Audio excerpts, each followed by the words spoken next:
Cycle চুরি চক্রের 2 সদস্যকে গ্রেপ্তারের পর রিমান্ডে নিয়ে আরও 8টি সাইকেল উদ্ধার করল শিলিগুড়ি থানার পুলিশ। প্রসঙ্গত গত রবিবার রাতে গোপন সূত্রে খবর পেয়ে শিলিগুড়ি থানার পুলিশ জলপাই মোড়ের কাছে অভিযান চালিয়ে 2 সাইকেল চোর মোহাম্মদ মোজাব্বেল এবং সুজিত দাসকে গ্রেপ্তার করে। তাদের হেফাজত থেকে 7টি সাইকেল উদ্ধার হয়। ধৃতদের আদালতে তুলে মোহাম্মদ মোজাব্বেলকে পুলিশ হেফাজতে নেয় পুলিশ। তাকে হেফাজতে নিয়ে জিজ্ঞাসাবাদ করে আরও বেশ কিছু তথ্য সামনে আসে। ধৃতকে জিজ্ঞাসাবাদের পর বিভিন্ন জায়গায় অভিযান চালিয়ে আরও 8টি দামি সাইকেল উদ্ধার করে শিলিগুড়ি থানার police.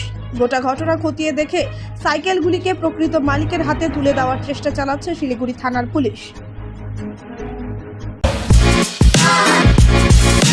Want luxurious interiors at affordable prices? Get your dream home interiors at Swerve Sport Group. Book your free site visit today. তারা কিন্তু খবর হয় আপনি লেখাই না আপনি আবার আপনার আপনি আবার ফিরতেছেন নাকি রাত্রেবেলা